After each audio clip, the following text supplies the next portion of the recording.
अगर आपसे पूछा जाए कि संपूर्ण ब्रह्मांड कितना बड़ा हो सकता है तो आप क्या जवाब देंगे? अगर आपसे पूछा जाए संपूर्ण ब्रह्मांड की यात्रा करने में आपको कितना समय लग सकता है, चलिए इसका जवाब हम दे देते हैं। मान लीजिए अगर आप एक बंदूक की गोली की रफ्तार से इस संपूर्ण ब्रह्मांड की यात्रा करने निकलेंगे तो अपने पूरे जीवन काल में संपूर्ण ब्रह्मांड के महज 0.000001% हिस्से तक भी नहीं पहुंच पाएंगे, वो भी बंदूक की गोली की रफ्तार से। अब तो आप समझ गए होंगे कि ब्रह्मांड असीम है, अनंत है, जिसका छोर आज भी इंसानों के लिए एक रहस्य बना हुआ है। हमारी पृथ्वी इस ब्रह्मांड में ठीक उसी तरह मौजूद है जिस तरह एक बड़े महासागर में पानी की कोई बूंद मौजूद होती है। जी हाँ, महासागर में बस पानी की एक बूंद। आपने कभी न कभी गौर करके आसमान को जरूर देखा होगा।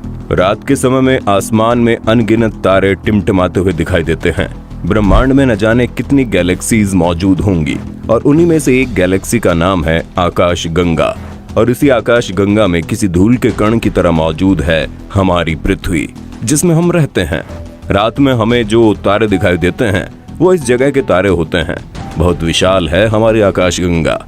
दोस्तों, इस समय दुनिया में ऐसी कोई टेक्नोलॉजी मौजूद नहीं जो हमें पूरे ब्रह्मांड की यात्रा करा सके, लेकिन आज के इस वीडियो में हम आपको घर बैठे बैठे संपूर्ण ब्रह्मांड की यात्रा कराने वाले हैं।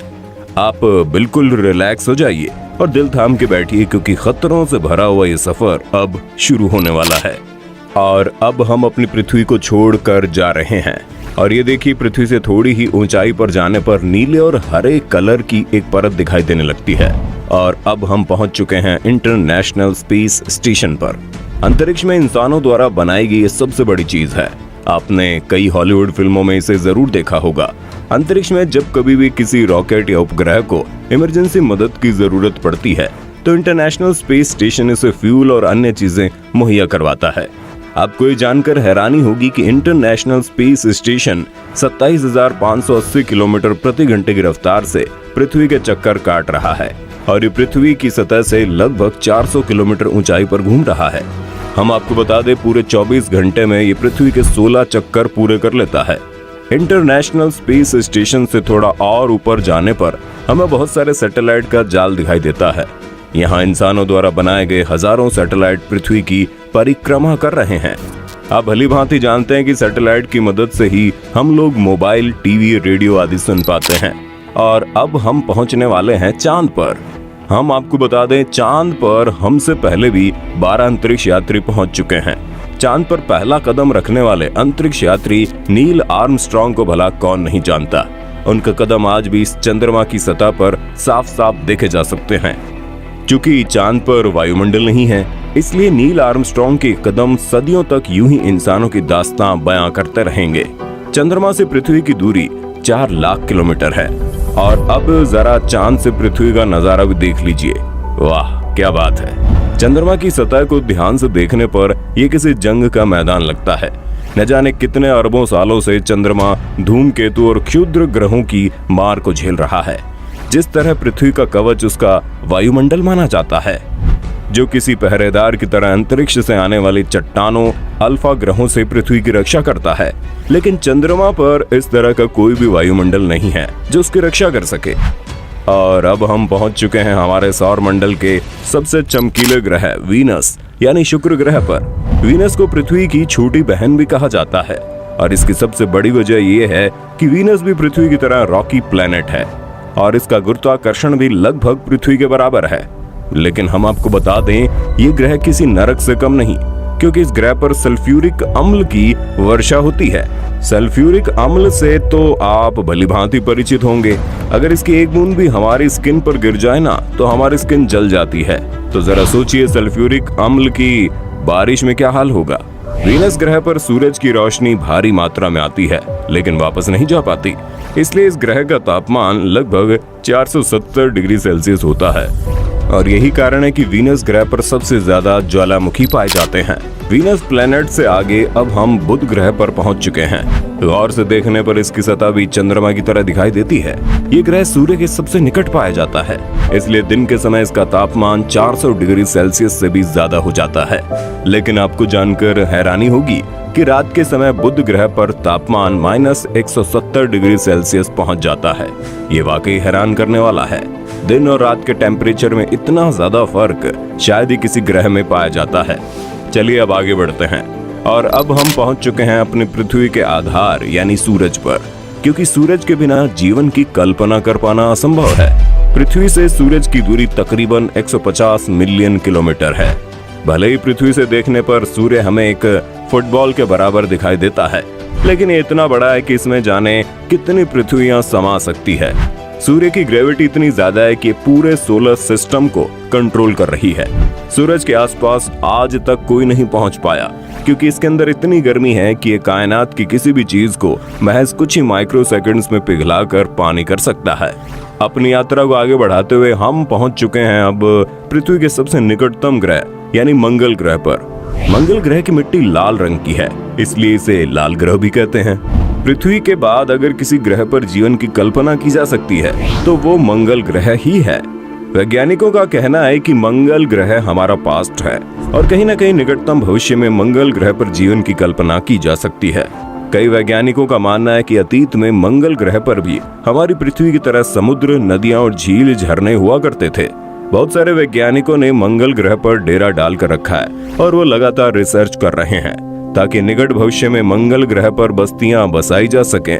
मंगल ग्रह से जाने से पहले हमें ओलंपस पर्वत को जरूर देखना चाहिए। ओलंपस पर्वत ज्वालामुखी से बना हुआ एक प्राचीन और हमारे सोलर सिस्टम का सबसे ऊंचा पर्वत है।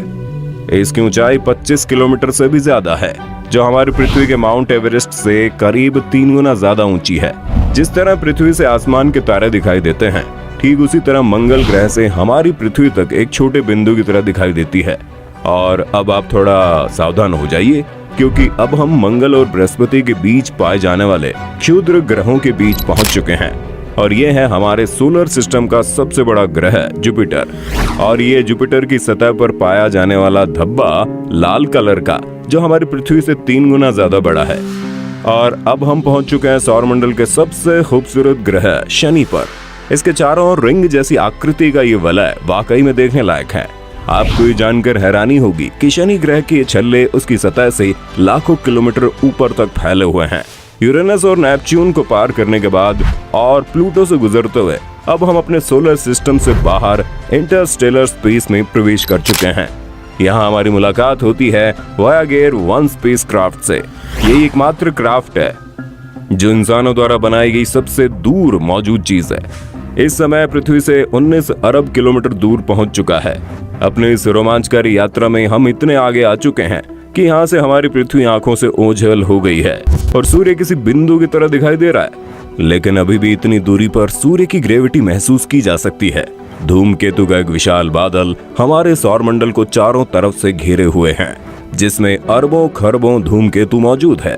और ऐसा माना जाता है कि सूर्य का गुरुत्वाकर्षण यहीं पर आकर खत्म हो जाता है। हमारी साइंस और टेक्नोलॉजी यहीं पर आकर खत्म हो जाती है और अब हम अंतरिक्ष के एक ऐसे भाग में प्रवेश करने वाले हैं जहां पर घोर अंधेरा है। और अब हम अपनी पृथ्वी से बहुत बहुत बहुत दूर आ चुके हैं, लेकिन ब्रह्मांड के सापेक्ष अभी हमने पहली सीढ़ी भी पार नहीं की। और अब हम अपने पड़ोसी सोलर सिस्टम में प्रवेश कर चुके हैं और इस तारामंडल का नाम अल्फा केन है। सूर्य की किरणों को पृथ्वी तक पहुंचने में मात्र 8 मिनट 3 सेकंड का समय लगता है। उन्हीं सूर्य की किरणों को यहाँ तक पहुँचने में 4 साल 3 महीने का समय लग जाता है। अब तो आप समझ गए होंगे कि हम अपनी पृथ्वी से कितनी दूर आ चुके हैं। और अब हम अपनी पृथ्वी से 20 प्रकाश वर्ष दूर गिलीस 581 तारामंडल से गुजर रहे हैं।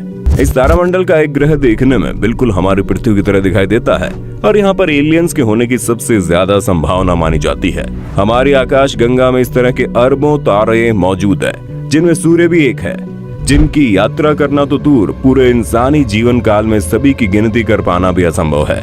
अब हम अपनी मिल्की वे से बाहर निकल चुके हैं और इंटर गैलेक्टिक स्पेस में आ चुके हैं। यहाँ पर हमारा मिल्की वे गैलेक्सी से भी बड़ी बड़ी अरबों गैलेक्सियां दिखाई दे रही हैं। अरबों गैलेक्सियों के इस झुंड को लोकल ग्रुप के नाम से जाना जाता है। और अब हमें दिखाई दे रहा है विर्गो सुपर क्लस्टर, जिसमें सैकड़ों लोकल ग्रुप शामिल है। वर्गो सुपर क्लस्टर 110 मिलियन प्रकाश वर्ष में फैला हुआ है। 110 मिलियन प्रकाश वर्ष, जरा सोच समझकर काउंट करना दोस्तों। अपनी यात्रा को और आगे बढ़ाने पर हमें वर्गो सुपर क्लस्टर जैसे अनगिनत सुपर क्लस्टर दिखाई दे रहे हैं और इस समूह को नाम दिया गया है लैनियाकिया सुपर क्लस्टर। हमारी यात्रा भी तो शुरू हुई है और आगे बढ़ने पर लैनियाकी सुपर क्लस्टर जैसे अरबों सुपर क्लस्टर दिखाई दे रहे हैं।